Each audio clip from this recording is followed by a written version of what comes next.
Okay, so that's recording. Yep. Okay. All right. My guest today is Mark G.E. Kelly, Associate Professor of Philosophy at Western and the author of 6 books on the thought of Michel Foucault. His most recent book, Normal Now, Individualism as Conformity, published by Polity, offers a fascinating exploration of how individualism today often operates as a form of conformity. Mark and I will be delving into the concept of the norm as we discuss his book and its implications. Um, but as we know, Michel Foucault's concept of the norm sheds light on how modern societies use models of perfection to evaluate and regulate individuals. For Foucault, the norm is a central mechanism in the exercise of power, shaping behavior and establishing societal control. We'll delve deeper into Foucault's understanding of the norm with Mark, but before we begin, it might be worthwhile reflecting on the double-edged nature of normalization. While normalization is undeniably rooted in culture and values, it isn't always necessarily negative.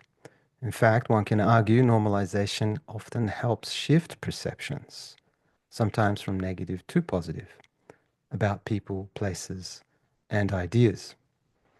Consider this. What defines the norm of a place? What is normal now compared to what was normal before? And here's the ultimate question. Am I normal? Perhaps Mark can help me untangle these vexing questions. Let's find out. Mark, welcome to the program. It's great to have you with us. Hi, Milad. It's great to be here. Mark, if I may, I have quite a lot of questions for you.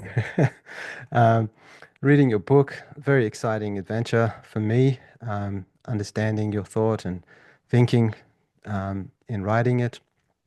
And I appreciate the time that you're giving us today to speak to us about your book. So, if I may, I'll begin with my first question. Please. Okay.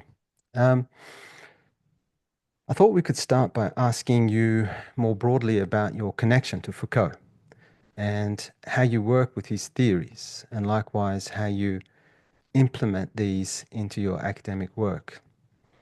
For example, in your book, Foucault plays an important role as you think through the issues with his theories in mind, but he is present as you render him, and he does not play a dominant role. That is, the book is not Foucauldian in the strict sense as you outline, but it's very much Foucauldian in another way, which is in the way that his thought has influenced yours, as you say in the book.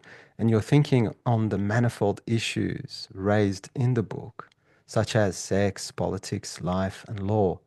Revisit these age-old questions. Would you like to speak a little bit to your application of Foucault and perhaps for the benefit of the listener, a brief overview of some of the broad strokes of his thought? To put it into context, what would you say is the value of studying Foucault today? Yeah. So, I mean, there's a lot to address there, Milad. Thanks for that question.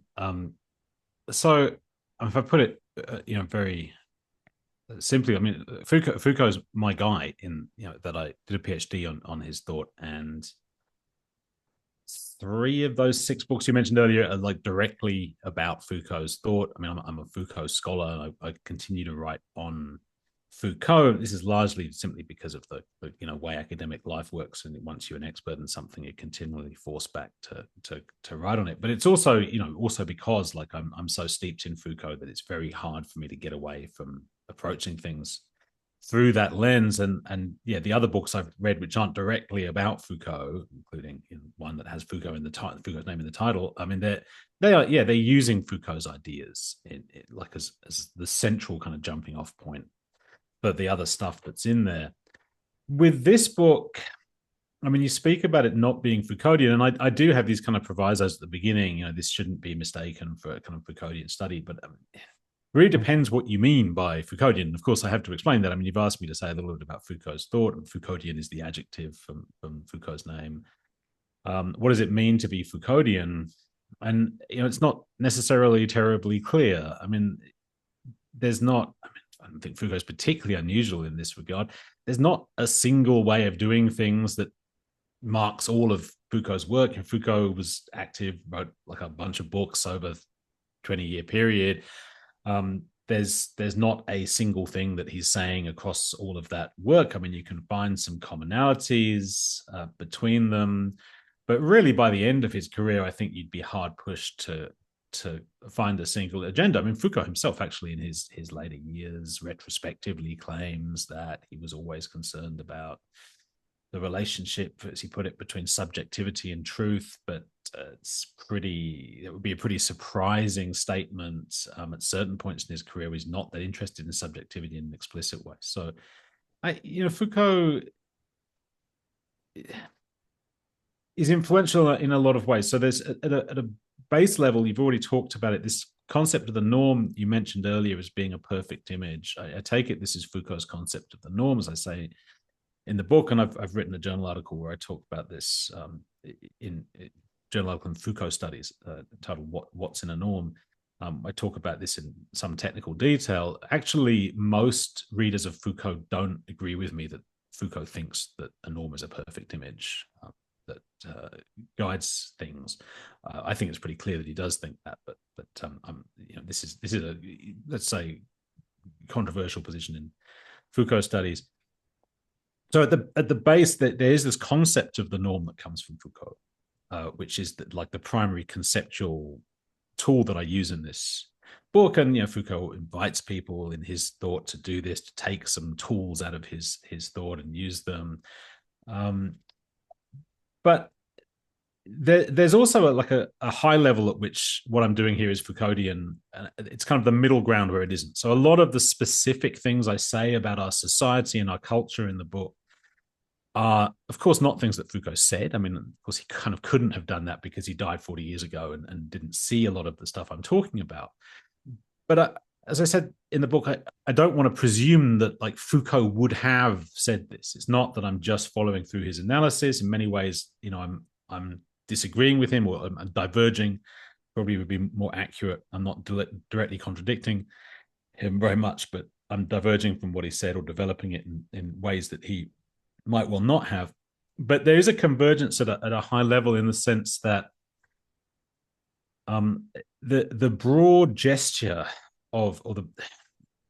maybe gesture is the wrong word. The broad move I make in the book is to do a kind of historical analysis. It's historicizing much in the way Foucault's work always is, to say, well, here's something that's been invented, the norm, at a particular point, and it's going through particular mutations, and it's related to power in our society. So the broad way I'm doing it is Foucauldian.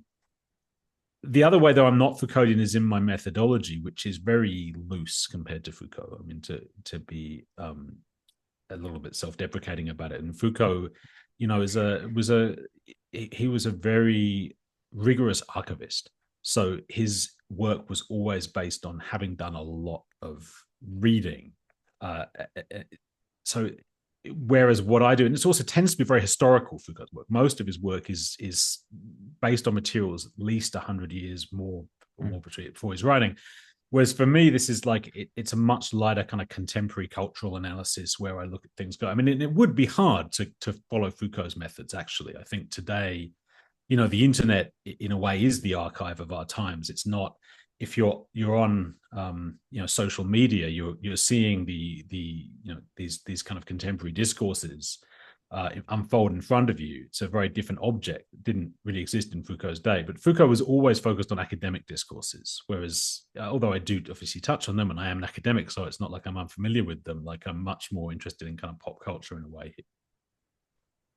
Yeah. Brilliant. Brilliant. Understand. And that I appreciate that response, and I think that's fair. And that makes a lot of sense. It's very hard to follow on from exactly what some of these, if I may say, great thinkers of the past do. Whether we love them or hate them, it's difficult to replicate them, and nor should be, perhaps. Now, let me ask you You speak about another thinker in your work, and you say that you've engaged with along with Foucault. And if I pronounce this correctly, his name is Georges Canguilhem. Um, is How important is he to your work? And can you tell us a little bit about him? Yeah, look, Canguilhem's importance here, it's kind of seminal to my work and also to Foucault's, specifically on the norm. I mean, it's more he's more influential to Foucault more broadly. Right. Um, Canguilhem's one of a number of French philosophers of science who were around in the mid 20th century. The other guy who's really big in this space is a guy called Gaston Bachelard. And the Canguilhem and Bachelard, I mean, generally not well known in the English speaking world, even probably particularly not well known in philosophy of science. They were doing philosophy of science in quite a different way to the way it's been done in the English speaking world.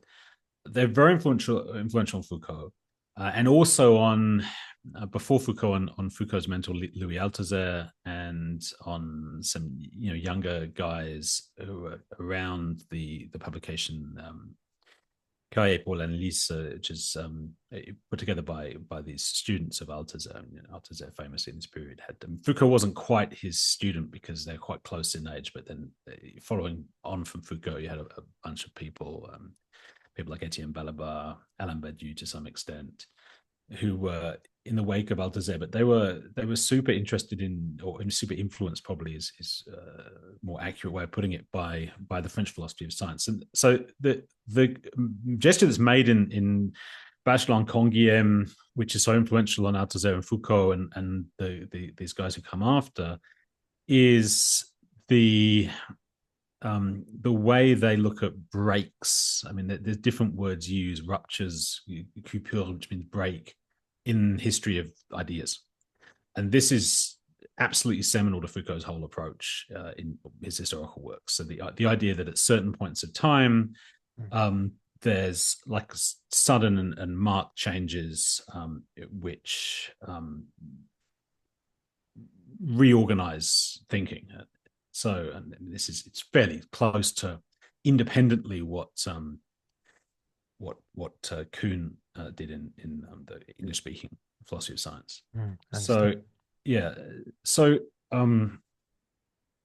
that's the overall importance of Canguilhem. That's not really specifically what's important for me. I mean, what's important for me is much more directly what Canguilhem had to say about the norm. So Canguilhem wrote a book called The Normal and the Pathological. Canguilhem before he was a philosopher of science, he was a medical doctor. So he did his training as a medical doctor. So his doctoral work was not his doctoral work to become a medical doctor. His doctoral work to become an academic was on this question of normality in medicine.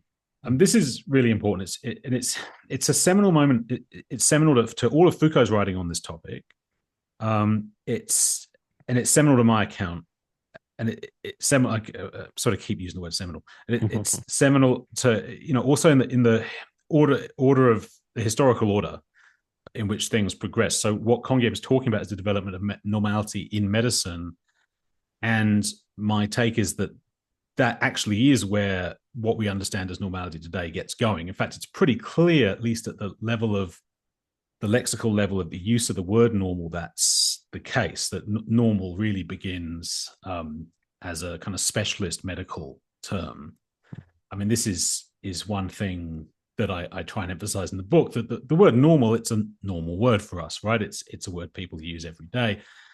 That wasn't the case until the early 20th century. So this would have been, in the 19th century, quite a technical term. Ordinary people wouldn't have used it, and it didn't exist before that. I mean, it didn't exist in 200 or 300 years that the word didn't exist. So the importance in medicine of normality, and this goes back to your point about normalizing possibly being a good thing. I mean, the key example of normalizing being, or having a conception of the normal being a good and important thing, is in modern medicine. You basically can't have modern medicine without it. You can't have modern medicine without a standard, which is what I think normality is about. You say, well, this is normal human functioning, this is healthy human functioning, and therefore, because we know what healthy human functioning looks like, we can say this person is sick and this person needs some medicine. That's how it was invented in the medical world. the problem that Kongiem approaches, which is fascinating, is just a question of how you decide what is normal. And this is something that he basically thought, and rightly, that he thought it was taken for granted by the doctors, the medical scientists of his day. I think this remains completely true.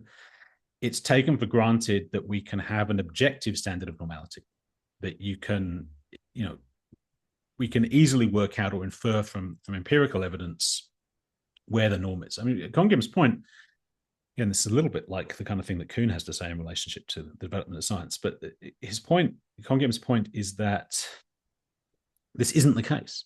You can't get the norm in human health from empirical analysis. If you did empirical analysis, you'd just go, well, this is what most people are like. Most people aren't healthy, though. The standard of health is perfection. It's not something you find on the average or among most people. It's not the mean either, because most people could be fat, right? Rather than, I mean, if I put it very crudely, right? If most people are overweight, that doesn't mean you shift the norm of ideal body weight, up. It is where it is based on healthy functioning. But yeah, the idea of healthy functioning, it's a purely normative, as we might say, standard. It's not a standard of statistical normality. It's a standard of basically a moral principle. We've decided this is where it is. But as I say, I think in medicine, this is a good and necessary thing. If you don't have that, you can't have modern medicine. So absolutely necessary, but it does lead to all kinds of problems. And I mean, I'm kind of alluding to them in this example I'm giving, and this is something I talk about in the book, and it's very contested today. And people really don't like to be made to feel abnormal, understandably. And of course, most people now, like me, are fat to some extent, and they don't. We're not happy about being labelled in this way as overweight and so on by the medical establishment. Obviously, there's two things you can do about that, but there's a lot of pushback in this area, and this opens up the big problem with normality, as I put it in the book, which is its metastasis. Obviously a medical metaphor, but it's metastasis beyond the purely medical realm.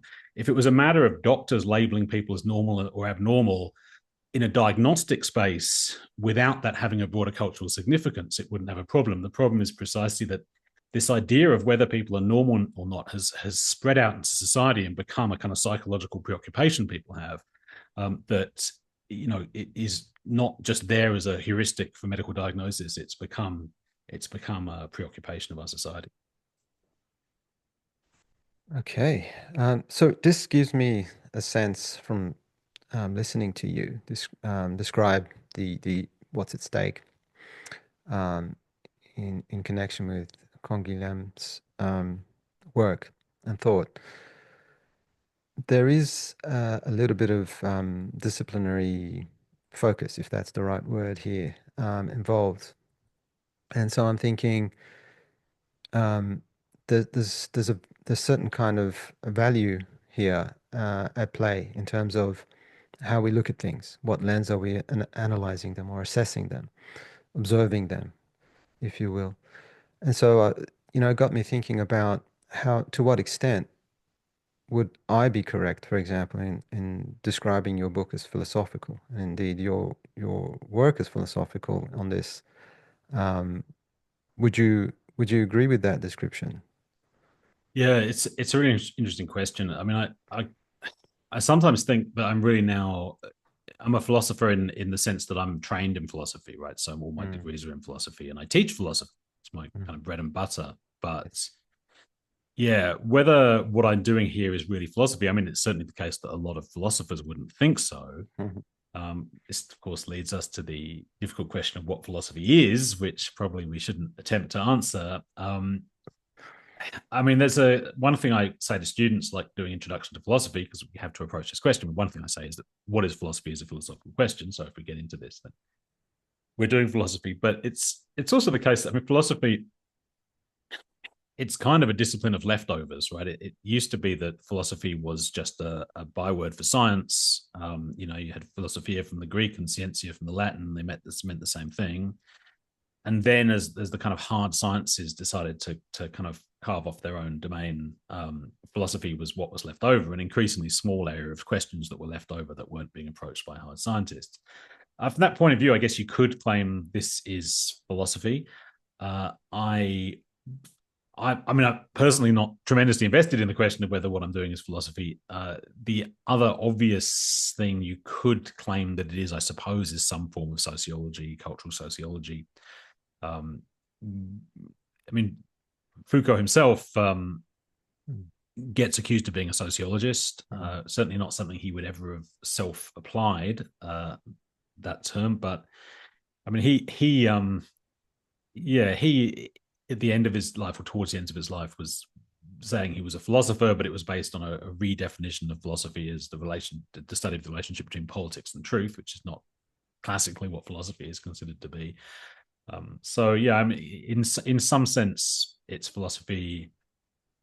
Yeah, sociology is probably the most other obvious thing. I mean, maybe it could be classified as cultural studies or critical theory, or I mean, in the end, it's I guess not that important to me. I mean, there is. I mean, I know you kind of see why I'm asking this because for all of us, I guess this is the kind of mm, the academic dilemma of the day. You know, what is your discipline? Where do you sit? And what do you actually do? And how do you add value? Um, and I guess a lot of us kind of fend off attacks from other disciplines by way of our own discipline, or draw boundaries as to how we do the discipline that we're involved in. But I like that you say you're not invested in philosophy. Um, And I and guess I, if this was an interview for a philosophy job and I was asked this question, that's not what I would say. Mark, But secretly, this is actually. So okay, so I've stuffed it up. no, no, it's okay. You got the job because that was the correct answer. Um, we're looking for someone who can rise above philosophy. No, seriously, I love this question, and I love that you say that asking about philosophy is in fact doing philosophy. True, it's the leftover discipline from what the other hard sciences have done. But in a way, I think, and I know I'm trying to put a positive spin on this. It's good. It's kind of like, all right, you guys have decided that you just want to work on those specific things. Here's what's left that's, yet to be figured out or can't be figured out and must continue to be reflected upon and thought about.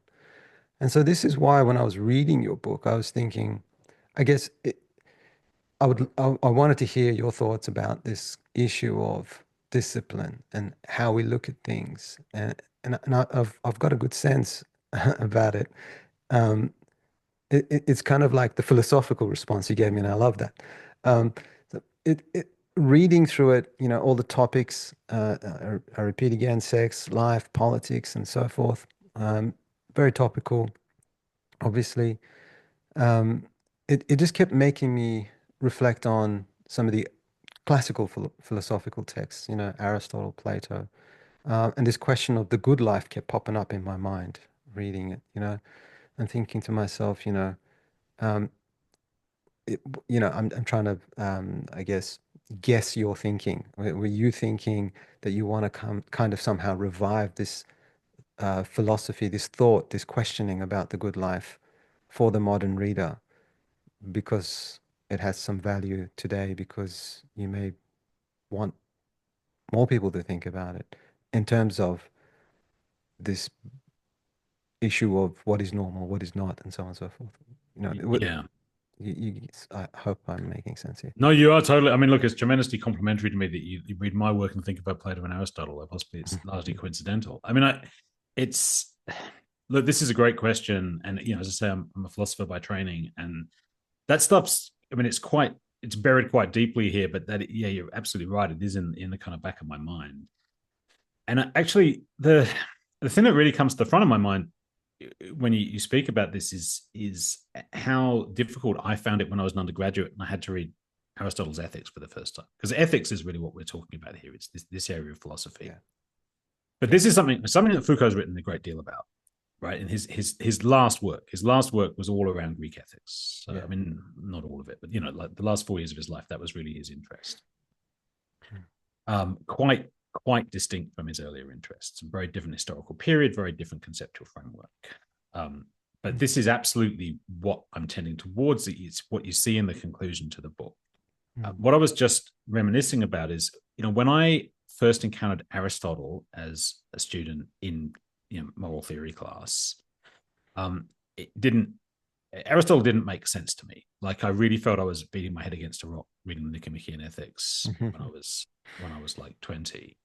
And unlike contemporary ethics, when I say modern ethics, I should say, really rather contemporary. I mean, going back to I was like a Kantian. I liked Immanuel Kant's work, but I understood the other stuff. The ethical frameworks of the modern era all made sense to me. And what Aristotle's doing was powerfully different. And I never really understood Aristotle until I read Foucault on this matter some years later. It's Foucault's reading that opened up this understanding of ancient ethics, and Foucault's going back to ancient ethics is an attempt, precisely as you're suggesting here, to recover ancient ethics. But if I just spell out a little bit what the difference is, for me, it's a difference that's really covered in the book in Normal Now by me, in the sense it's contemporary ethics is about norms. Contemporary ethics, you might expect, right? It's normative ethics, is what everyone says, without really talking very much about what normativity is, in my experience. I mean, even when they do talk about it, I feel like they don't really get to the heart of it. It's about having a vision of a perfect life. You talk about the good life before, but that's something slightly different. So it's like, well, this is what you should do. Here is a framework for deciding what you should do. And it also bleeds very heavily into politics, political philosophy in the contemporary way contemporary philosophy is done. So it's like, this is how the world should be organized. This is how people should behave. And here's how you should decide how you should behave. That's it. Ethics it's almost like a scientific enterprise, rational enterprise to tell people what the perfect way to behave is. It's normative in that sense. Ancient Greek ethics, obviously, it's normative in some sense, in some broad sense. It does, it's concerned with saying what you should do. Right. But it's not organized around perfection in the same way. Of course, here Plato and Aristotle, despite one being the teacher of the other, are absolute opposite poles. Yes. Aristotle really is the classic Greek ethicist par excellence. I mean, Plato's not concerned with ethics to quite the same degree.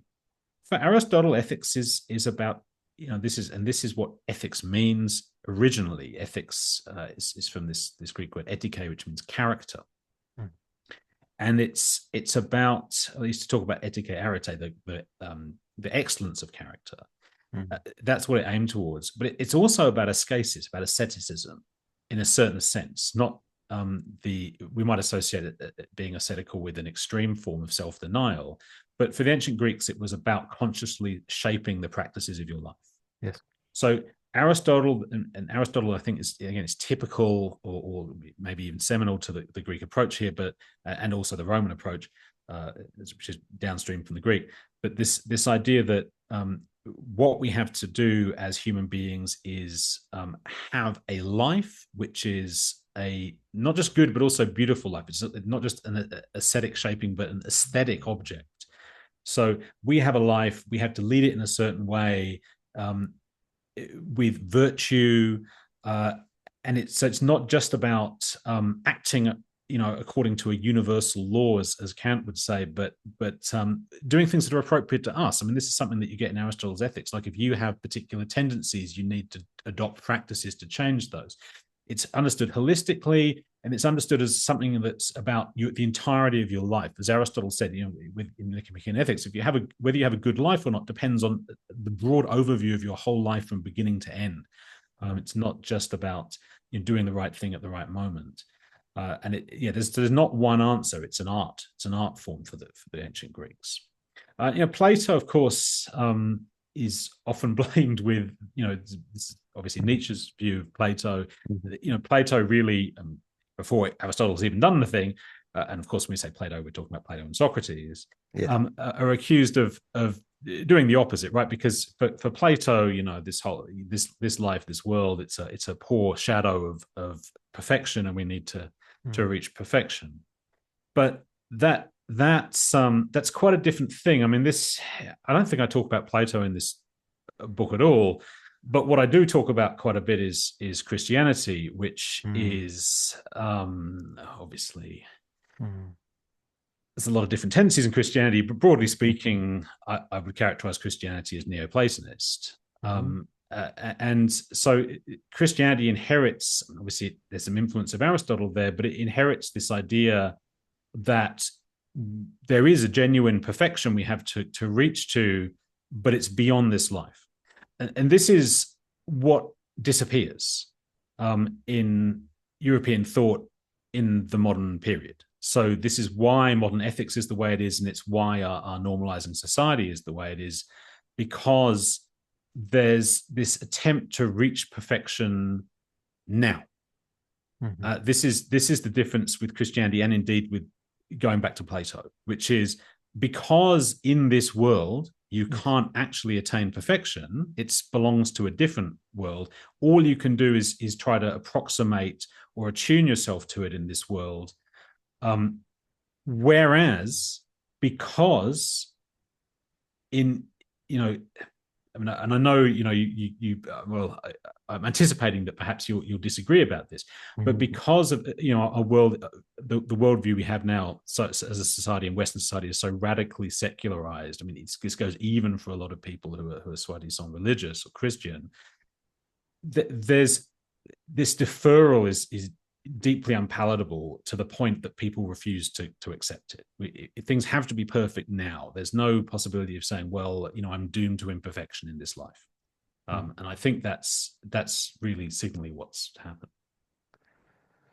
Wow. Yeah, I love that response. I think for me too, the issue kind of lies in that pivot between, or that tension, if you like, between Plato and Aristotle.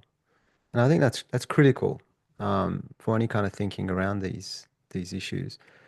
Um, and I think what I realized in reading your book is that you make this constant reference to happiness, right? So I had a quote here from your book actually.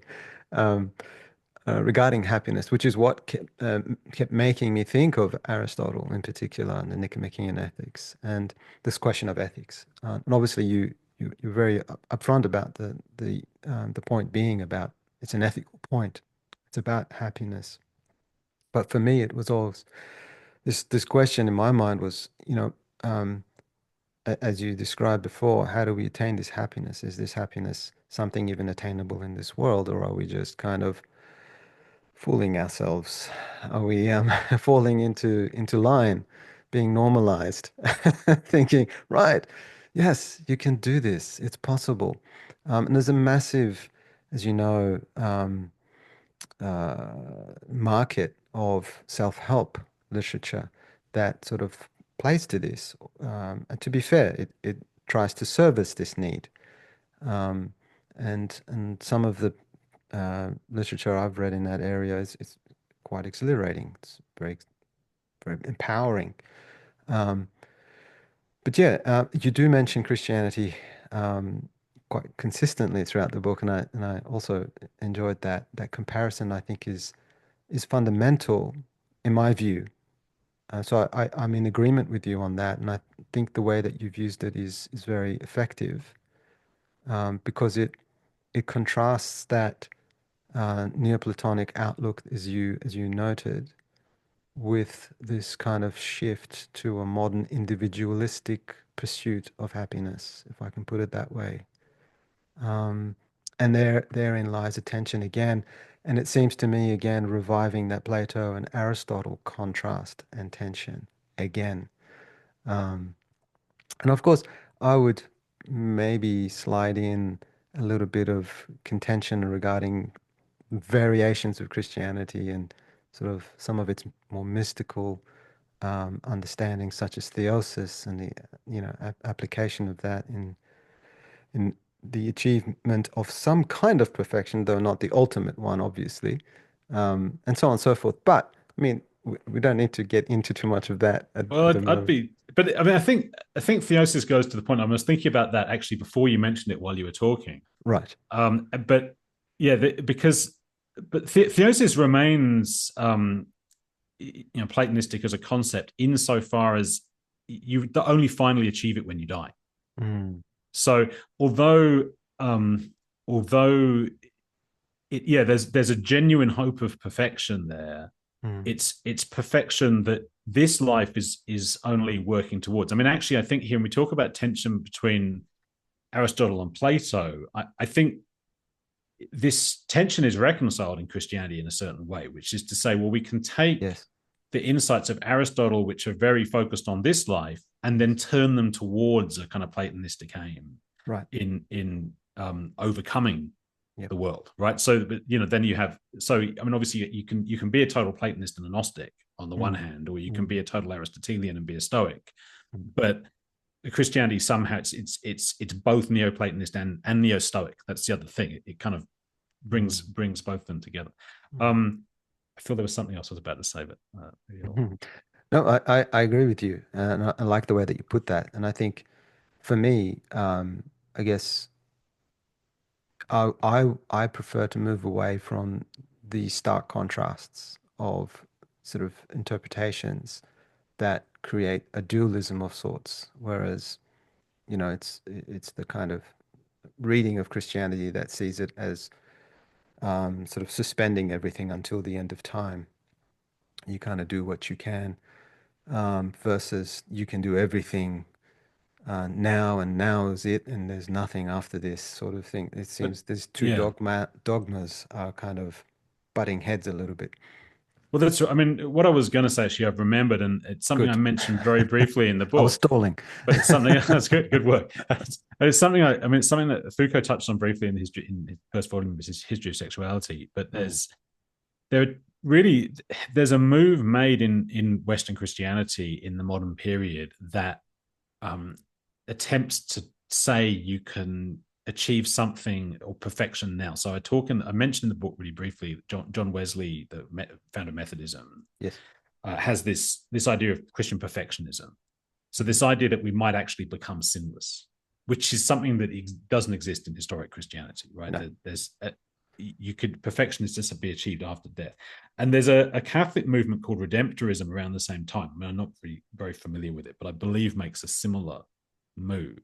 And this is I mean, it's something I talk about at length with different examples in the book, but more contemporary ones. But I think it's interesting that actually what Christianity itself is not immune to this change in the culture, that it itself is kind of becomes more temporally focused during this period. Yeah. No, I like that. Um, let me just give that quote from your book, which I had written down, and it grabbed me. So I just think it might be worthwhile. And then you can tell me if we've addressed um, those concerns. You say, quote, some general motives that most or perhaps even all of us have, such as wanting to be healthy and happy. These general human goals seem to me precisely to have become subsumed by a more general and distinctively modern drive to be normal. Happiness, as we understand it today, is our affective norm, as health is our medical one. Have Yeah. we have we addressed that? I mean, not fully, because one thing we didn't Hmm. mention, but is often like it's the key concept people talk about with Aristotle's Nicomachean Ethics, is Hmm. this Greek concept of eudaimonia, Right, yes. which is typically translated into English as happiness, Right. but I don't think corresponds to what we think of as happiness today. So what I say in the book, is that the way people think about happiness today, I think, is generally understood to be an affect, as it indicated in that quote. So Yes. it's a way I feel. I feel happy, um, like the song, and it's therefore it's a hedonistic conception. It's like a form of pleasure, but maybe it like slightly more durable than pleasure, but it's closely related to pleasure. I mean, I talk Right. about in the book, we're a hedonistic society. People want to feel pleasure all the time, and happiness is basically, it's okay if I feel a lot of pleasure, if I'm having a lot of pleasurable experiences, then I will have this overall experience of happiness. I mean, this is absolutely not what Aristotle is getting at with eudaimonia. Eudaimonia is this idea of assessing someone's life as being good and valuable.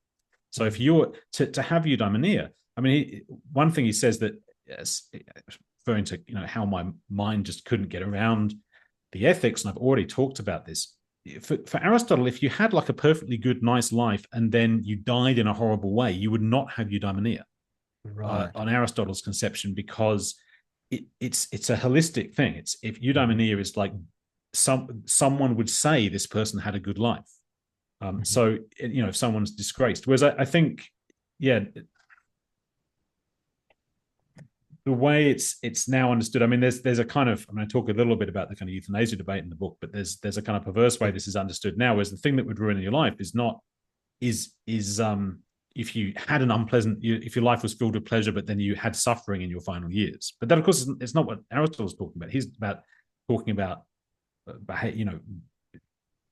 virtue or honor, these kind of things, which are really kind of disappeared from the way we understand, I think, happiness today. Yeah, I mean that's partly why I kind of admire the Nicomachean ethics broadly, and I love Aristotle's thoughts on that, on this whole concept of perfection, if we can put that in quotation marks, perhaps.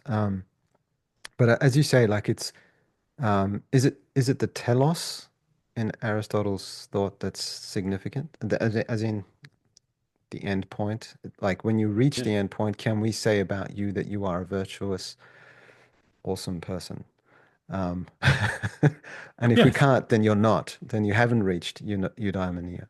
Yeah, that's right. So you're absolutely right. That's eudaimonia is it's understood teleologically. So it's the telos of human life, and it's but it's the a life, a human life is taken as a whole. There, it's not just about like fleeting experiences, but the entire life Mm. understood in that way. I mean, I'm struggling with this a little bit in the sense that I think people. It's not that people now have ceased to be worried about the whole of your life. It's not that Yeah, it wouldn't be true to say, like, it's tempting for me to go, well, people are just worried about how they feel right now and they're not worried about, and that's not right. true. People are very worried about the future, but it's their worries that their pleasures will diminish, Mhm. and that their quality. I mean, people talk about quality of life. There is another worry though, actually, with this. I mean, now I'm really just Mhm. spitballing, but there is this big worry. I do talk about this in the book with the euthanasia debate, about not just about pleasure but about dignity. Like, so Mm. people don't want to suffer, but they also, as they want to die. People want to die with dignity, which is exactly what, in a sense, Aristotle's talking about. But for Mhm. him, I don't think dying. The problem is that I think that today dignity is understood hedonistically. So if to die with dignity means, like, it would be undignified to die like suffering and gasping for breath or something like that. I don't think that's what the ancient Greeks thought was or wasn't dignified. I Right. think they would consider dignity the ability to bear your suffering. Yep. Agreed. Whereas now it's like, no, we have to get rid of the suffering, or, like, someone might look like they're having a bad time, and that would be undignified. So, sorry, I'm being a bit flippant about it. No, I love it. Yeah, no, I get it. And I think we kind of have to break it down a little bit like that. But we're on the same page, I think, on that. Yeah. Um, so I think that my point was just basically that I think there seems to be, and we've covered this, and I think you more or less agreed that Foucault seems to be kind of, in this sense, then perhaps reviving a sort of return to thinking about the bigger issue of happiness rather than just uh, losing sight of what deeper meanings are possible for those who are willing or wanting to find out, explore. So I think we're kind of okay on that. Yeah. Yeah, yeah. Um, so let me ask you another question, because in your book, obviously you have um, you have this consistent argument and it's from the beginning and it just builds up and finishes as well. Norms are closely tied to ideals. So, for example, you're very careful to dissociate norms from a formal rule or average, as you say. Um, and then you sort of say things about in your um, a further claim you make by way of your observations and research into norms is that norms are an invention and they And I like that word, invention. And they will therefore inevitably change. So this is another thing that sort of made me sort of stop, pause, and think. So the connection between norms and ideals, I guess, that's one thing, and the other thing is that norms are essentially an invention, and thus they must and have to change. You put it much more eloquently. Again, if I may quote you, um, the critical force of my argument does depend to an extent on norms being an invention and hence being something that might reasonably be expected to disappear. This is from page 10. Um, but if I may, I want to take this a little bit further um, by reading something else you say in that paragraph and maybe use it to little push back on you a little bit. So you say, we are today so dominated by norms that it no longer seems conceivable that things could ever have been otherwise, or ever could be again, end quote. How do you feel about that now that I'm reading it to you? Big contrast. Yeah, well, it's no. I mean, I think I'm deliberately trying to just juxtapose those there. If I'm, maybe I'm being, defensive, but I think, I think no, that both things are true. I think that on the one hand, so if you do the historical analysis, Yep. I must. I mean, I feel like I haven't done enough historical analysis in the book to be like 100% certain about some of the historical claims there, because I need to go. I need to do more work in the history, the more Foucauldian style deep archival work, which I haven't done. But certainly, this is the premise of the book, and the intuition of the book is that norms are, as this is straight from Foucault. It's not what he says about norms, but what he says about the human man is an invention of a recent date, and one perhaps nearing its end. So I'm paraphrasing Foucault Right. there. Foucault in Okay. the order of things when he talks about man, when I talk about norms being something that might be reasonably expected to disappear. Mhm. That's so I'm paraphrasing Foucault's anti-humanism. So Okay. and but I absolutely think, and the same is would be true. Not that it's an observation Foucault particularly makes, but this is not paraphrasing Foucault. But when we talk about humanity, this is a concept that is not one we can imagine either not having or that people didn't used to have. Mhm. It seems very counterintuitive that people didn't used to have a concept of humanity. It's something that Foucault says. I mean, I don't want to get into the debate about humanity, but yeah, I don't. It's when we go back to the ancient Greeks. I think this is the greatness of what Foucault does with the second and third volumes of his History of Sexuality, which not his best books, I think, but the ones those are his only books published as books during, I suppose during his lifetime. Actually, they were published posthumously. So, or no, that's not quite. I guess they came out on his deathbed. But yeah, the greatness of those books is that they stress how totally unlike our contemporary culture, ancient Greek culture was. It doesn't really make sense to us. The coordinates are just totally different, and that this idea of, I mean, this is the kind of deep Foucauldian thing going back to Canguilhem, the idea that our culture is just does things in a really absolutely different way to earlier cultures, and we don't appreciate it, because when we look at the past, when we try and understand history, we think of them as being basically like us but with some differences. Right. And obviously the supposition of my book is no, they didn't. People didn't have norms. Mhm. They just had rules. So they weren't trying to constantly trying to achieve perfection in all these areas, which is the ideal. I mean, the idea that I say about norms coming from Foucault is this idea that, I mean, everywhere area of human life in our society, there's, whether we know it or not, there's a norm which we work to, and that norm is a standard of perfection which no one ever can fully obtain. Um, as I argue that this was never the case until the modern period. That people historically,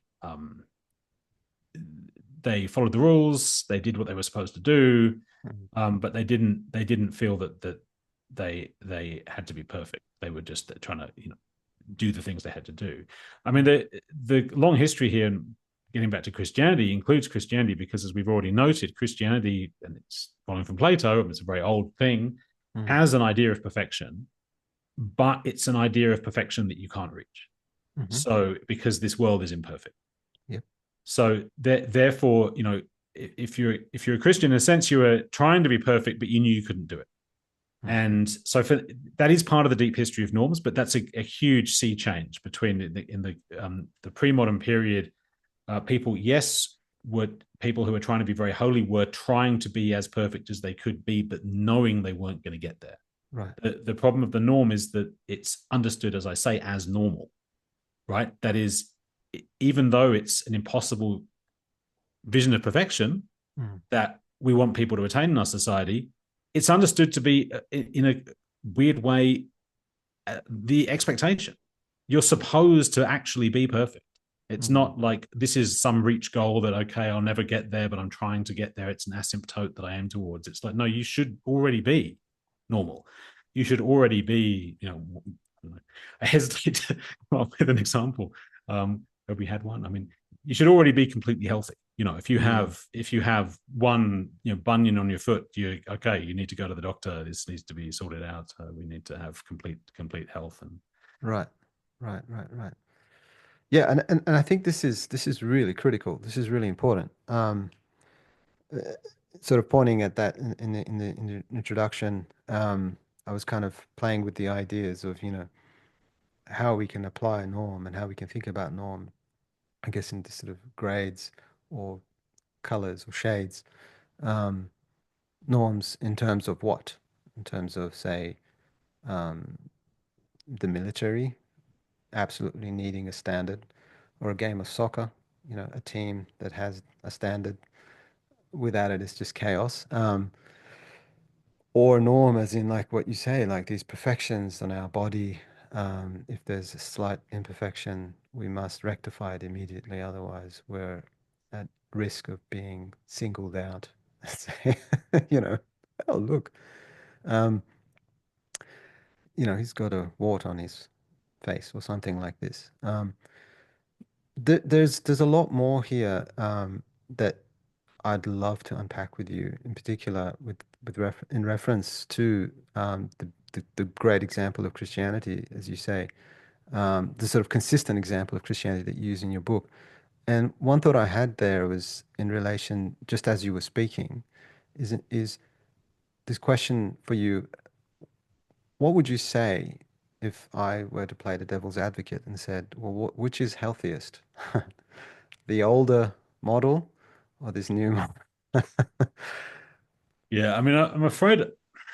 Am I putting you on the spot? No. But I'm afraid I'm going to give the answer I give. My sincere answer is kind of a non-answer because of the incommensurability between different historical periods. So, yes, because there's one thing. I mean, it's the obvious. Because obviously, I'm complaining in some sense about the contemporary world, right? Yeah, yeah, for sure. But yeah, I'm criticizing it. The obvious thing to say would be, well, things used to be better in the old days. Let's go back to the old days. But that's not really clear. And I don't think it can be clear because there's just not a yardstick, right? Like, so I mean, there's not a norm. I mean, you could say that there's no basis for saying. So either we could try and put this effectively, right? We could say, oh, people were happier in the old days, and people, right. but people do say this. I mean, but that's a very perverse move, right? If you go, oh, people are happier in the old days, you then use this modern hedonistic standard to say actually modernity is bad because it failed, and maybe it does. It fails to make people. In a sense, it has failed because it's failed to be perfect. Well, so it's failed by its own standards. Maybe sorry to interrupt, but maybe it's failed because it's made people happier. That sounded better in my head. Well, no, good, but sure, but it has. I mean, if happiness we've gotten hooked on happiness, so it's just we're craving more happiness and more. Like you said, this hedonistic individual that emerges in your book, as a category. But there's a well-known. I can't think what thinker to index this to, but there's a well-known paradox of hedonism, right? Which is that if you chase pleasure, you will actually not have a good time, right? So that for sure is something we're experiencing today. So you could, you could argue that people had were even by contemporary standards of hedonistic standards actually doing better when they weren't so hedonistic. Mm. Um, I think that's true, but on the other hand, it's impossible to really substantiate it, right? I mean, Mhm. there's this terrifying Mhm. area of ethics. There's certain. I mean, you're probably familiar with utilitarianism in ethics, which is in its Yeah. classical form was developed by Jeremy Bentham, all about pleasure maximization, what Bentham called a hedonic calculus, where you try and calculate how much pleasure people get. And there are genuinely encountered philosophers who are engaged in trying to calculate how much pleasure people get so that you can go, well, this is more pleasurable than that. This is the more pleasurable way of doing things. I'm pretty sure you can't do that. Like, I'm pretty sure you can't actually do a calculation, even of pleasure. But of course, even saying pleasure is the goal is very question begging. Uh, Right. so, yeah, basically, I don't think we can possibly know by any metric, unless, I mean, if you had very specific ones, if you say, here is a specific thing about modern world which is bad and it didn't exist in the past, I guess, okay, sure, that's true. Mm. But yeah, to say this society is happier or better is impossible. And of course, that's one reason why people now resort to these biological metrics, right? Because you can say, we can prove that people are healthier, right? That they live longer Mhm. now than they used to. Mhm.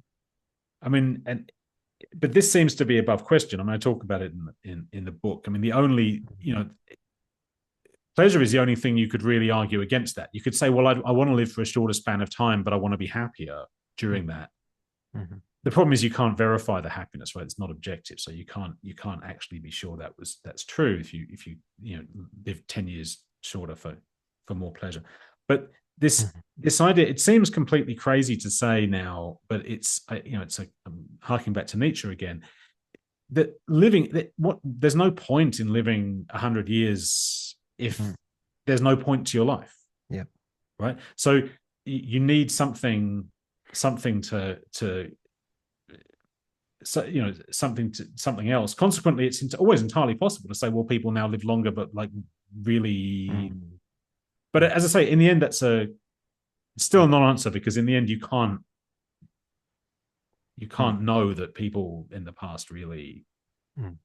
on average, felt their lives were more Oh purposeful. yeah, I think you're absolutely right on that. There's no way we can get metrics on it. I guess as you know me from a history of ideas background, I'm kind of thinking more sort of long-term processes of ideas and places and people in a way that they're generally described.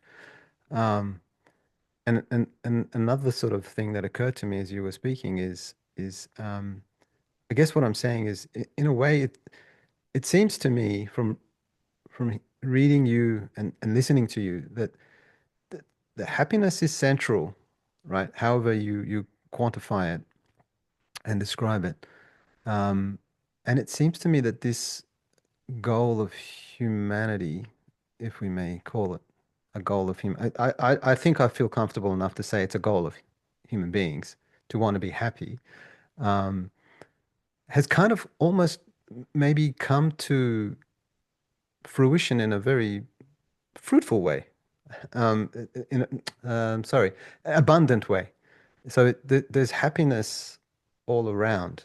Like there's no shortage of happiness, say, in a modern society where everything's available. There's conveniences, there's stability, there's so any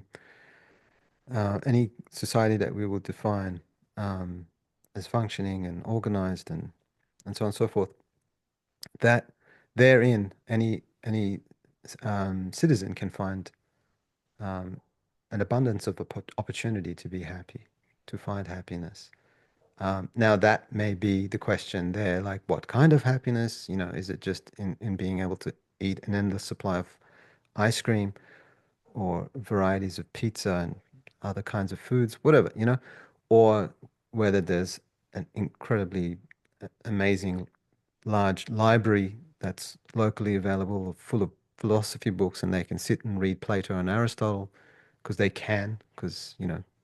they're a multi-million dollar podcaster or something. so they have the luxury of that, so on and so forth. Do you kind of, Yeah, what do you think? yeah, no, I know what you're saying. But yeah, I keep thinking about the American Constitution. You know, the Right, right. life, liberty, and the pursuit of happiness. I mean, Yep, this is yep. the old joke that it's only the pursuit of happiness, not the actual happiness, is guaranteed. But yeah, sure. Sure. But Yeah. people, I mean, like you're talking about people are going to pursue happiness in their own way or their own idea of that. I mean, sure, this is liberalism we're talking about, really. Hmm. Is you advocating that though, Millet, or is this just an observation? I'm just making an observation again, like just thinking about the kind of things that we've been saying. It seems to me that human beings, even historically, have sought happiness, and perhaps one could argue that a lot of battles or wars or violences have occurred because of the seeking of happinesses or pleasures, if we want to put it in a more crude way, such as conquest and booty, um, you know, For expansion. those, I mean, are they? Is that? But again, I mean, this strikes me as a very modern reading. Like, you know, it's sorry to True. be, if it maybe a bit unfair Guilty. to, but Guilty. below the belt. But I think that's because we go. I mean, Guilty. this is a standard practice in history. I think this kind of Mm. this naturalizing or this, you know, the attempt to read history is always about material concerns, because that's how we do things today. You know, like I guess any the Crusades were really about money, or like something like this. That there's the actual the stated motives of people at the time are not the real ones. I mean, this is something that methodologically Foucault's very against. This he has. We have to actually. When you read what someone says, you have to look at the words they're actually using and not attempt to interpret behind that to like some because at that point you're inventing. You're just reading your beliefs onto them. Yeah, so I think in the past, I think history is very strange. Mm. I think history is fundamentally strange to us. I mean, the example I always think about this, now struggling to remember the name, but Mm. in Western Europe in the Middle Ages, people used to wall themselves up in the walls Yes. of churches. Right? I Yes. can't Yes. Yes. remember what the name of that practice was, I but can't remember. that's by contemporary standards. This is just a completely incomprehensible behavior. Absolutely. Like but history is replete with that. Mm. Historical societies, cultures, of course, this is true not just of historical ones, but contemporary ones, insofar as there may be some contemporary societies that haven't managed to stay outside of the global culture, which obviously is decreasingly the case. They behave in ways that simply don't make sense to us and can't be computed either according to a hedonistic or a materialist calculus, which obviously are quite closely related. I mean, this is, and of course, the truth is that our ability to understand our own motives now it's inevitably inadequate. So the reality is that now we may understand ourselves as being, I'm a rational economic agent who's trying to get more money. I'm, just trying to get more pleasure. Actually, people are trying to do something more than that, even though they may not realize it. Mhm. Let me thank you, and I appreciate that response. Let me just get back to the point about invention of norms and that connection between norm and ideal. And I guess I kind of wanted to ask you about whether you are saying that norms must change because they are created by us. But can we get a little bit more specific there? I mean, is it, so my question in my mind was more like, is it something that happens on its own, or is it something, this change of norms, or is it something that's enforced somehow on Yeah. us? So, I mean, my answer on that's a little bit weak. I mean, on the one hand, I want to stress again the wording I used paraphrasing Foucault, right? It's not that we definitely know that norms are going to disappear. It's that we can reasonably expect Hmm. them to. So, because they haven't been around for very long, sooner or later, it seems likely that some other social form will emerge. But that's not a guarantee. Right. Okay. We don't know because we don't know what's going to obtain in the future. So we maybe norms will be incredibly long lived, Right. as a form, and they're clearly very adaptable. I mean, I do talk about this. They're able to change, and as I see it today, the form of the norm has really recolonized some very anti-normative tendencies that you would think that very perversely present themselves as being very anti-normative, but actually are profoundly normalizing. Um, the I'm struggling to remember the final part of what you were asking. Sorry, Milad. Oh, Um, I was, in what I was saying is essentially our norms. I guess my question basically is, if norms are created and they're linked to ideals, who's it created by? yeah, but this is How did they come about? Come well, on, Mark, help me with this question. it's the Illuminati, my lad, don't you know? Oh, I knew it. Anyway, my answer, this was extremely weak. Like it's the weakest answer. But as far as I can perceive, I don't think there's a general answer to this question. Mm, But specifically, I mean, the who question, in a sense, I mean, is going to be Foucauldian. It's kind of a bad question in the sense that, like, mm, there's we're talking about broad social mm, forms. mm, They don't typically have an inventor. I mean, so although norms are an invention, they're an invention of society, or of, rather than being an invention like a technological invention might be invented by an individual. Um, there's norms aren't an invention in that personalized sense. They're an invention in the sense that they're created by human beings. But yeah, it's not also clear to me at all. And I guess I shouldn't, maybe this is just my failing. As I say in the book, it would be great. I'd really welcome it if someone could come up with a theory of how norms are produced. But I don't think there is likely to be any general theory. And I think it depends on the norm. So when it comes to, medical norms, I mean, if you look at the history of medicine, you can probably work out where they come from and who's doing the things. right. But although it still remains quite nebulous, I mean, there's norms in particular areas, because there are areas where norms are relatively stated and you can kind of find out how they're being produced a little bit, and there's areas where people are barely even aware they exist. On my account, certainly they're being produced by human beings, but exactly how? I mean, it's a question. You could refer it to the question of the production of culture in general, right? I mean, culture it's produced collectively by people. Yeah. And yes, you can identify certain individuals who are culturally influential, who maybe shape the culture in a certain way, but generally not deliberately, I think. And even then, it's a little bit unclear, because you'd have to talk not just about, if you talk about someone who's influential on the culture, you have to ask why they're influential and what are the forces that are causing people to be influenced by them. I mean, Mhm. it's not a matter if someone's influential on other people, it's not a matter of they've gone out and like grabbed people and forced them to be influenced. No. There has to be something that makes them receptive in the first place. So to have a general theory of norm formation is, I don't think it's possible to do. What I say in the book is my suspicion. As I say, it'd be fantastic if someone could come up with them, but as far as I can work out, you just have to you don't know what's going to happen with norms. They will emerge, and you can talk about them and criticize them, but you don't know where the next one's going to come from. Basically, maybe you can kind of start to see them emerging, like you could get in early on it, but that's Mm. I mean, the one thing you can say with norms, though, is, I mean, the extent to which they'll have to, and this isn't an observation about norms, really, this is an observation about power relations. I'm going back to Foucault, and what I was Right. talking before is going back to Foucault, which is, if you're going to have a new structure in society, it's going to have to work with the existing framework, more or less. So I think there are moments in the book where I say this. I mean, if you want to have, if someone wants if someone wants, for example, and the example I give, and I'm sorry, I keep going back to this, but the example of, the discourse around weight, sizeism, fat shaming, Mhm. there's an attempt there there's an attempt to kind of push back on the medical normalization of body weight. Mhm. But the stakes of this are very difficult, because the norm of health is very ingrained in our society. Like, in a sense, it's the original norm in our normative framework, because medicine's so important.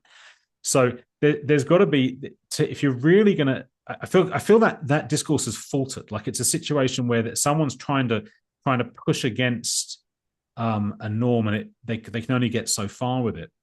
And in order to, you can see how the strategic situation is, that you can see that this norm of body weight is connected to a whole edifice of like medical normalization. And you're either going to have like, and we have these kind exceptions that are made in the medical framework. Occasionally, there'll be an area where the effective, and this is no one's made this decision, I think, explicitly, but effectively, the medical establishment's like, well, this is just too hot to handle. We're gonna just stop being worried about whether this is medically normal or not. We'll just let people do whatever because it's just too controversial. So there could be a kind of exception carved out where the doctors are just too scared to say anything about human body weight anymore. But that's one possibility, because as I say, there's actually there's a war almost, right? There's a tension between the norms of health and pleasure, and there's a constant attempt. Obviously, everyone would really like a solution, like a technological fix, like that will let everyone just have all the pleasure and have all the health. Yes. Right. But we clearly don't have one at all. So there's this constant tension. What I suggest in the book is that the norm of pleasure tends to win. It's actually more important in a certain sense in our society. But it couldn't be allowed to win completely because the consequences would be so dire. Right. Like it would, yeah. Anyway, sorry, I mean this is a roundabout way of answering you're fine. question. And this kind of leads me into asking you about the conflicting norms that you identify in the book, the individualism and hedonism. And you just began to sort of unpack this a little bit. Do you want to explain that for us a little bit Yeah, I more? mean, the individualism and hedonism don't have the same kind of conflict between them that health and hedonism do, because Right. being selfish and hedonistic, like that's a pretty obvious.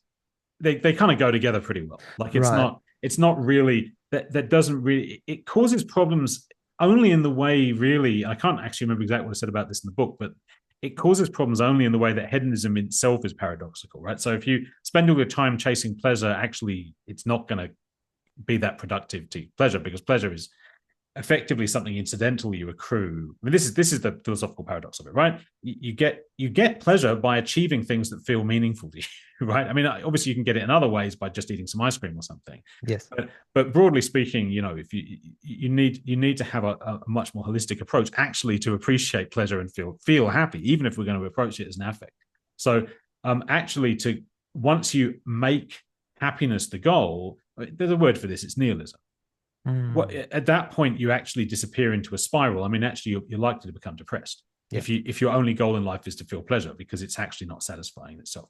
But the individualism thing, it's effectively the same phenomenon in the sense that, I mean, individualism itself is paradoxical because, no man is an island. Like, actually, your sense of yourself is actually socially constructed. You're not independent of other people. You need other people as an individual in all kinds of ways. Human beings are social beings. It's actually not. And the same paradox occurs with hedonism. So if when you put the two together, so if I as an individual, I'm going to just seek my own pleasure, well, that's idiotic in the literal sense, right? Idios in Greek, it's the one who's by himself, right? So it's idiotic in the sense that you're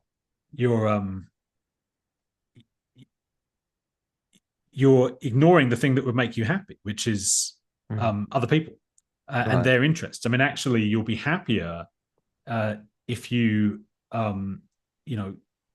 concern yourselves with the well-being of others.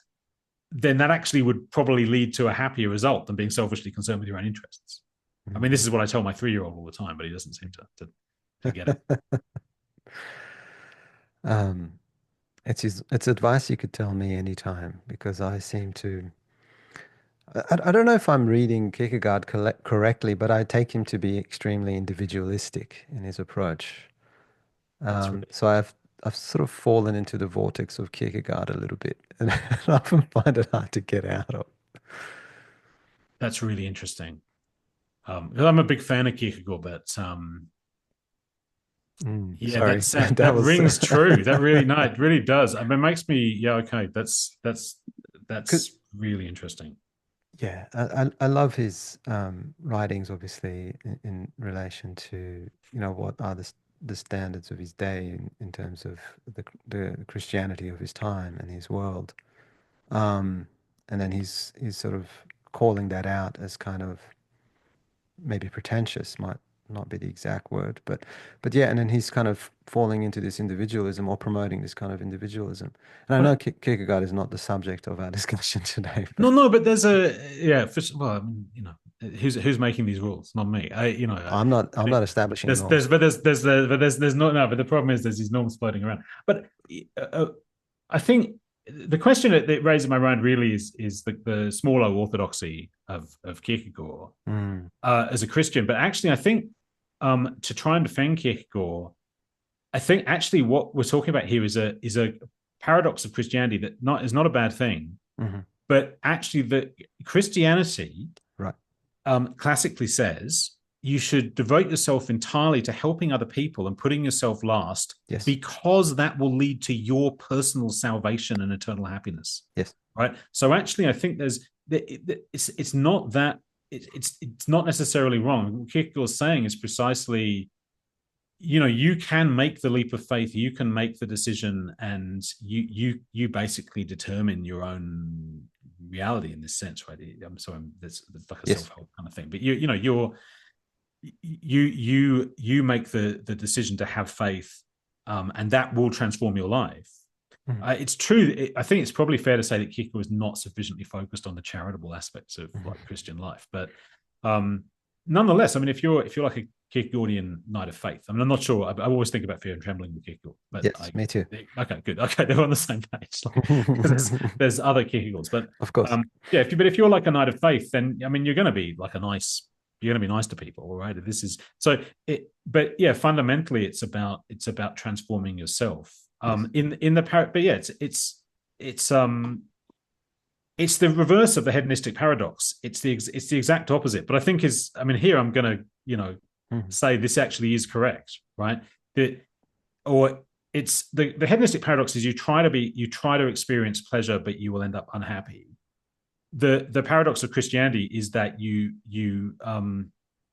but it's I mean it's like a more complicated paradox. You're motivated in a sense by, you could even say hedonistic, right? You could even say like your desire to enter the kingdom of God could even be like a hedonistic Absolutely. motivation, right? You could say, Yeah. well, okay, I'm gonna, like Pascal's wager, I'll give up my happiness in this Mhm. world, but I'll enjoy eternity of bliss. Okay, that's fine, but actually the paradox is that in this life you actually probably will be happier Mhm. doing that, Mhm. even though if you accept suffering.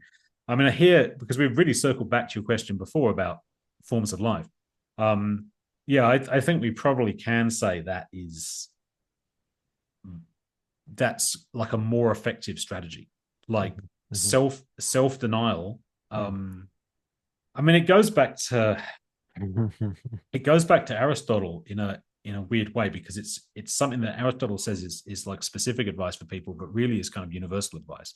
Yep. Like Aristotle has this, he has the metaphor of the ship. If your ship is like, if you're a ship, and if you're going to hit like one bank of the river, you got to steer towards the other bank, right? So if you're very selfish, you need to like do some charitable donations, get yourself away from the pernicious danger of selfishness.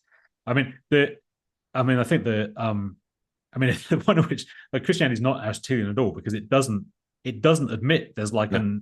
a negative on the other side. For a classical Greek perspective, there is, like, if you were just giving away all your money and you became poor, that would be bad. Yes. From a Christian point of view, that actually would be good. Like, there's no limit. But I think it's also the case that both, like, that limit is not very dangerous. Basically, the overwhelming majority of people are so inclined towards selfishness that Mhm. that advice is good advice for almost everyone, and there's very very little danger Right. you're going to hit the other shore. Like, Right. you're very likely to run aground on selfishness, but not on. Mhm. We're not talking about Kierkegaard at all anymore. Anyway, No, I love it. It's taken a good turn. And I think, as you say, it kind of works in a clever way.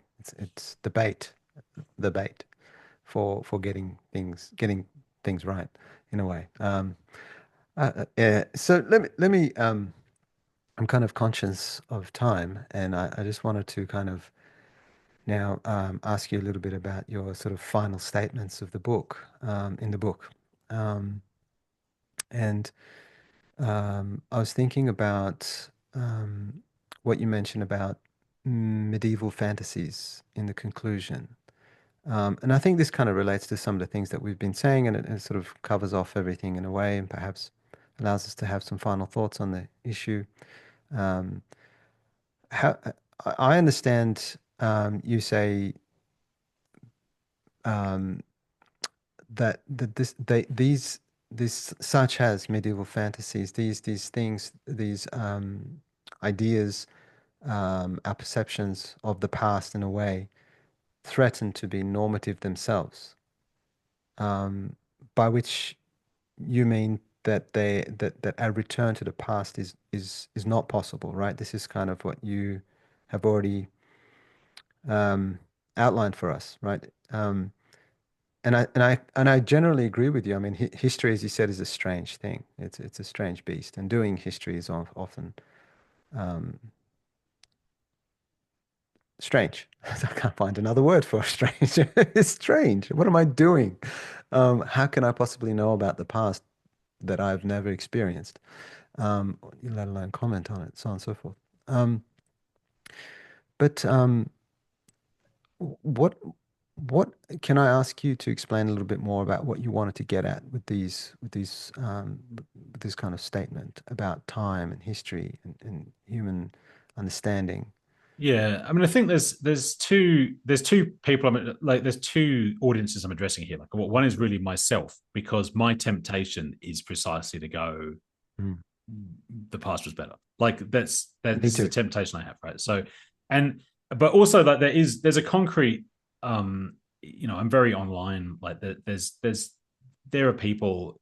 I mean, there's I'm sure there are always people like this, but I think you now really find people coagulating with weird views as communities online. So you find, you know, that there are people who are various species of trad, right? So they people who want to go back to the 1950s, people who want to go back to the 19th century, or people who want to go back to the Middle Ages. And particularly if you find, the traditional Catholics, you know, um, advocate some kind of, it's very unclear, like they want to go back to Franco Spain, do they want to go back to the pre-Reformation Europe? I don't know, but I'm not sure they know themselves.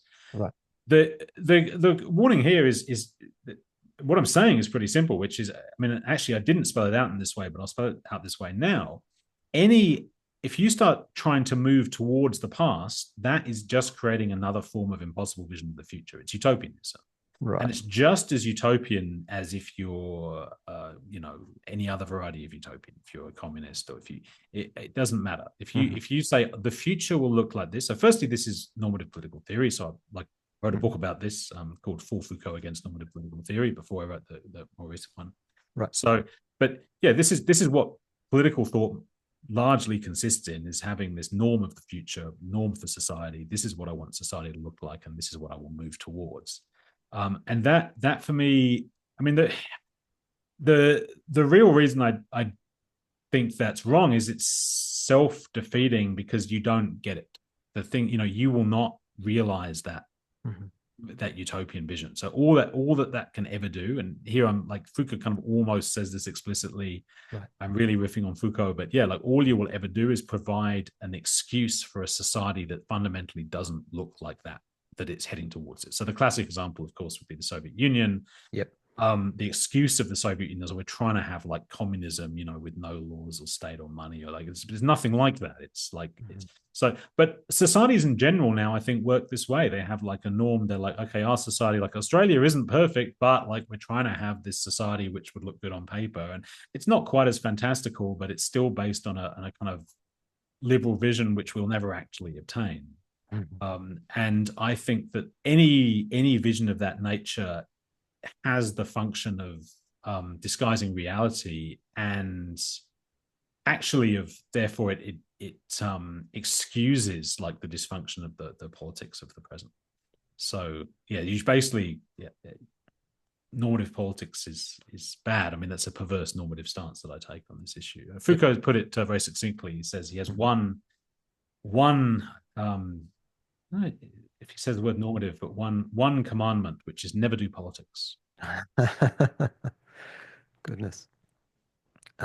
Would you take that as an anti-Aristotelian stance? Because of mine. Sorry, that's just kind of left wing. Thinking. It was Yeah, right yeah, out of yeah. left Is field. it? Is it? I mean, we're off the ethics, I suppose.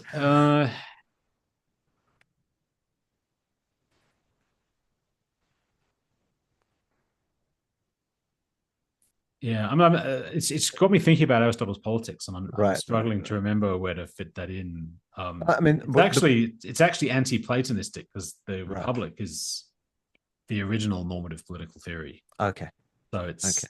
but it's yeah, it's anti-Plato when he talk, because that's what I was saying about Platonism before Mm, mm.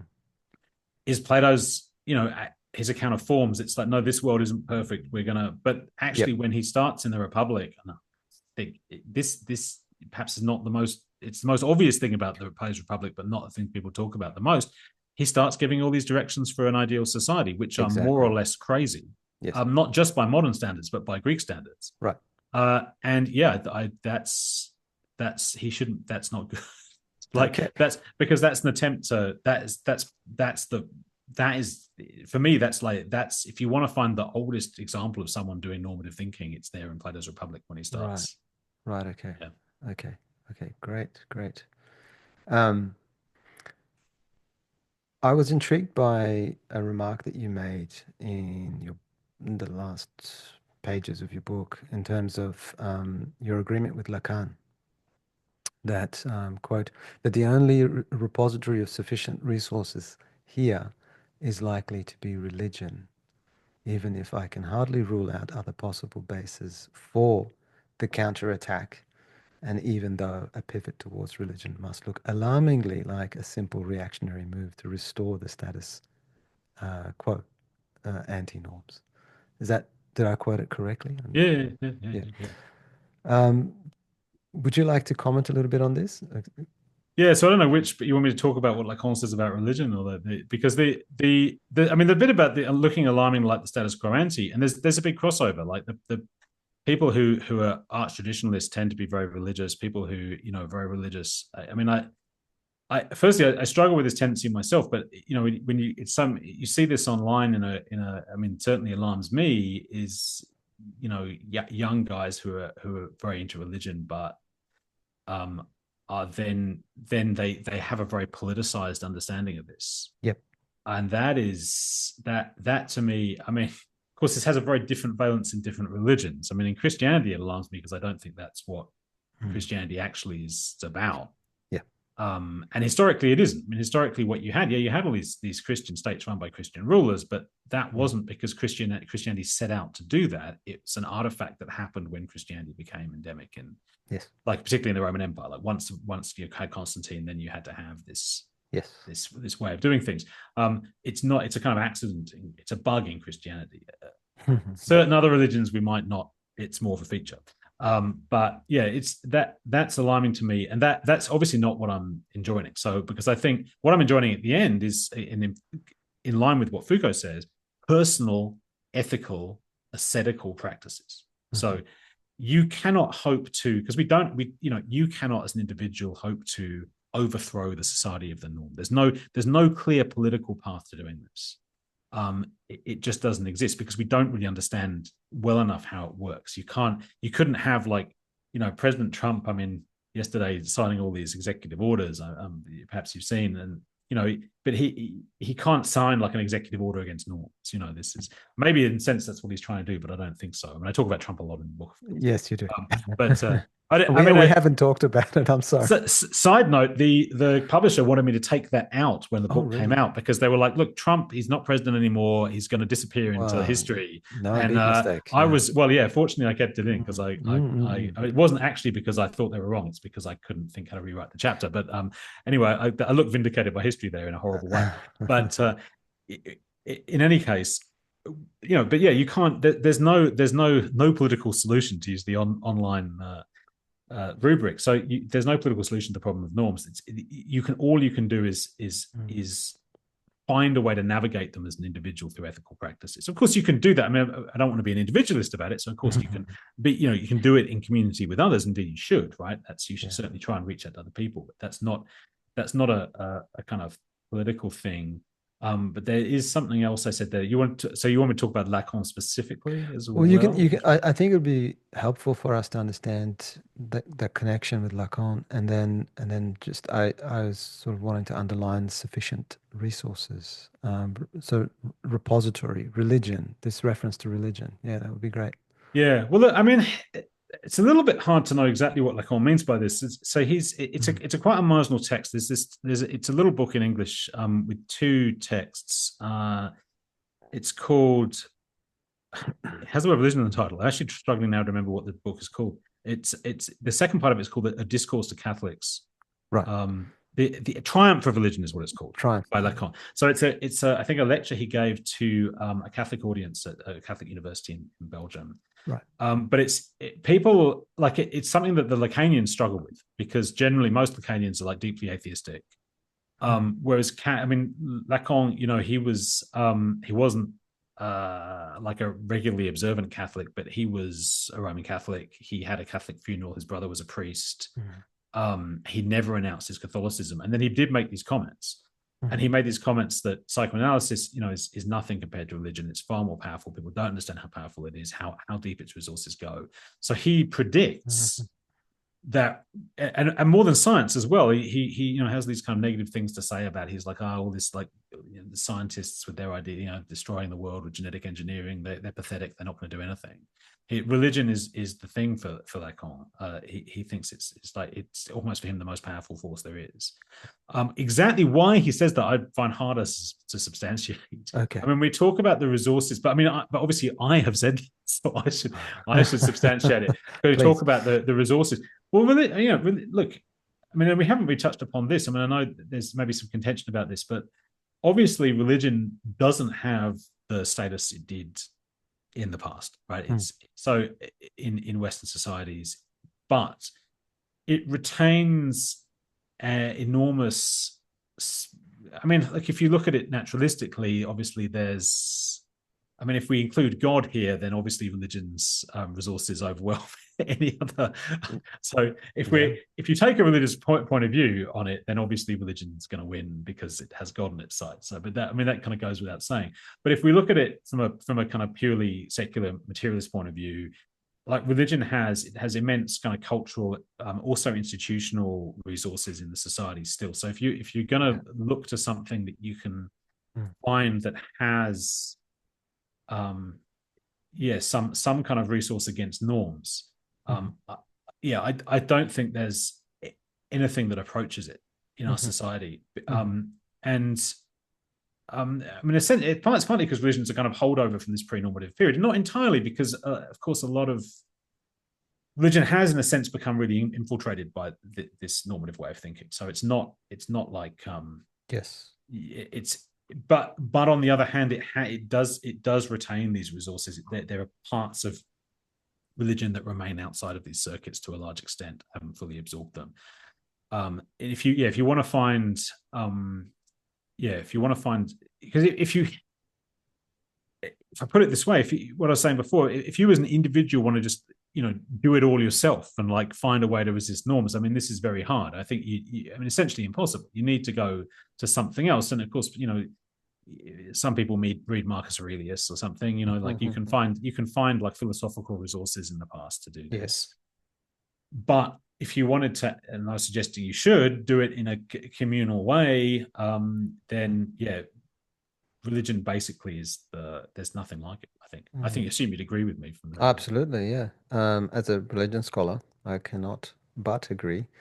So yeah, I mean, I was really intrigued by that, and just incidentally, you don't describe religion as an historical form of norm. Is that correct? Yeah, no, it's a rules-based Rules-based, yep. Right. Okay. So yeah, but like all systems were, like government law, all that stuff was rules-based before they had norms. Understood. Yeah. As I said, I mean, Christianity is a little bit on the cusp because it has like Jesus Christ is almost a norm. Like there's but the difference is that Jesus Christ's behavior is normative, but with the caveat that you're not generally expected to actually like you're going to try, but you're not going to get there. Right. And in this life. Yes. Yeah. Despite like books that you mentioned, such as The Imitation of Christ. I think you quoted that book. Yeah. Am I right? Did I remember that correctly? Yeah, Thomas Kempis. Yeah. But I say that, but I give that as an example because it's rules based. So it doesn't. it I says, well, see. you got to imitate Christ, which is a kind of like a normative principle. But it's But the essentially setting way, up the rules. well, it substantiates it by Yeah. Yeah. saying, you do this, you do this, you do this. Got it. So it, yeah, like, which is not the, one of the things I think is tyrannical about contemporary norms is that they don't tell you what to do. I mean, you just get you're like, okay, you've got to be like this. Mhm. How? I don't know. There's no steps to follow. You're just like, okay, you've got to be like this. If you don't do it, you're bad. Well, then that's kind of horrible, basically, to people because they're like, I'm not able to do it. I don't have a. Whereas this traditional. I mean, Catholicism actually, in a sense, is particularly strong in this regard because it's like, look, just do the things we tell you, and then Yeah. you'll be okay, and you don't have to worry too much about Mhm. theosis or something. Right. Whether you're it gives you a structure of behavior that as long as you do the things, you're going to be, and it will assure you. I mean, Catholicism is also very good in this. It's like, okay, you're guaranteed salvation as long as you do these steps, Right. which is kind of theologically problematic, perhaps, but Yeah. yeah, it's. I mean, I think anyone with familiarity with the difference between Christian denominations would, I think, agree that Catholicism is very rules based. Yes. Yeah, I think that's a good description. That and that not as that that is a bad thing. I think it's very much to my mind, uh, as you describe it. Um, yeah, I'm just loving this kind of sort of dynamic between norm and rule based, and how something can be defined as a norm or becomes a norm, and something is rule based and remains rule based, and how we draw the line between rule and norm. Yeah, well, the case that's really interesting that I have a chapter on it, law, in the book, Yes, is because my claim is if you go far enough with the rules, it ends up becoming a norm. If you just have this argues happen with the contemporary law because there's so many laws, no one has any. that's right. Literally, no one knows how many there are. Yeah. So there's yeah, at a certain point, like if you have the Ten Commandments, that's kind of clear. But if you once you have like nobody knows how many laws there are, then actually the law becomes like a norm. It's like a vague. We need to obey the law, but what is the law? I'm not totally sure what it is. Mhm. Um, But if you follow the norm, you're kind of more or less following the Yeah, law. but I mean, you can get horribly caught out. I mean, something I talk about. So I Yes. mean, Yes. you can't be assured you're following the law today. I mean, people, you know, I could be breaking the law right now. I've really got no idea. I mean, so I mean, I don't know. Is my car parked within a meter of the curb? I can't remember. Right. I mean, but there's so many possible applicable laws. Like, am I following the entire tax code? It's Yeah. so it's I mean, it's kind of a it's a kind of a weird example because I think in a sense it's a norm that people aren't that concerned about whether they're following. Like it functions a norm, but people, I don't know how much anxiety this really causes people. It certainly causes them a lot of anxiety when they get Yeah. acute, when they get like caught breaking the law and charged. Um, because in general, I think all the norms now, we haven't really talked about this, but I think it's, I Yes. mean, except with the paradox of hedonism, but it's people are very anxious because they have all these norms and they're not, you don't know, I don't know if I'm actually following the Right. norm. Um, yeah, with the law, I don't know how anxious people really are about whether they're following it. But Mhm. I think that the horrible reality of the law now, I think, is basically it's just a tool of power, and if you're on the wrong side of the wrong people, they'll find a law to prosecute you, and if you're not, That's right. they won't, and that's so if you're like me and you, I mean, my anxiety is not about whether I'm following the law; it's about whether I'll end up being on the wrong side of the wrong people. Yes, that's an anxiety perhaps all of us live with today. Hmm. Mark, let me ask you one final thing about the book. And given that you spent time writing this book, researching it, this was part of an ARC research. Congratulations on that. From historical congratulations. I think that's tremendous achievement, and the product is an extremely readable book, easy to get into, raises so many questions. So I loved reading it. And it problematized for me this question of norm. And I don't think, to be absolutely honest, I don't think I have ever thought about the word norm or normal as much as I did when I was reading your book. And everywhere I turned, I started raising the questions that you do in the book. I was like, oh yeah, well, hang on, what's that? Um, and recognizing the things that are normal to me as I'm doing them for the first time. So it was a good experience. What would you like for your reader or for the listener to kind of take away from your engagement with this concept? Final thoughts. No, no, it's really good. But yeah, I wonder what And a big one. what's the Final point? thoughts, Why Mark. have you? What is the No, answer? no. Yeah, well, yeah, we've kind of, I mean, we've canvassed that. Like, what should people actually do? I mean, Mm, mm, yeah, I mean, it's yeah. I mean, I'm pleased you couch this as a positive experience because I could easily see this not being a pleasant experience to like oh no, look at all this normalization I'm exposed to. Um, I mean, look, yeah, I would like people to um yeah, in a paradoxical way, be able to reclaim their individuality. mm. Because but I mean, I suggest at the end that Yeah. the only way to be an individual today is actually by rejecting individualism. Right. Wow. That Okay. this is Mhm. that's the paradoxical situation we've ended up with because we talked about this, but the contemporary norms Yes. have become so individualistic. It didn't used to be the case. We used to when you know the in this you know I said we've canvassed this a little bit. You know, norms really in the modern sense were invented in this kind of threshold of modernity moment, late Mm, 18th century when so many things changed. And initially, particularly in the 19th century, the norms were very, very rigorous. Like it was like, do what you're told. Everyone's got to be like the norm says. Very explicit norms of behavior enforced on people rigorously, physically.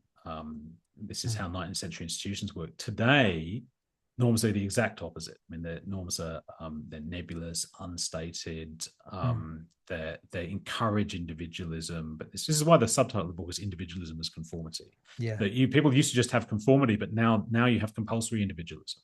Mm, Everyone has to be a unique and special individual, yeah. which is like a horrible burden. Mm, It's I mean, this goes back to like, wasn't it better in the old days? It was in the extent. Look, I mean, it depends who you were, right? In a sense, if you wanted to be very different to everyone else, living in a conformist society is very difficult. If you don't have a lot of particularly unique individual attributes, being in a mhm. society where everyone's required to be an individual is the burden. And I think, but I think, yeah, I think uh, now the only way to genuinely demonstrate. I mean, I guess this may not be true for people who naturally find the society we're in is a good venue for them to express themselves. So it's maybe this may not be true for everyone, but I think in general that people can in a sense like have a liberatory experience by uh, surrendering the or yeah surrender is not the word I'm looking for. But the by like foregoing, realizing they can opt out of the requirements to constantly be different and unique. That it's you know orienting yourself towards. I mean, what I don't know. Actually, struggling to remember what I said in the book, but something else, right? Mhm. Rather, a principle outside of yourself Yes. can actually serve to liberate you. Yes. Yes. Mark, I'm going to leave the listener with this thought because I think it's profound. I think it sort of goes to the core of your book, and I hope that it encouraged people to read your book. And I want to thank you so much for being so generous with your time and spending the time with us today and answering No, my questions. really, the gratitude is all mine, Millad. Thank you so much for your interest in the book. I really appreciate it. Thanks. Thanks so much for being on. Thank you.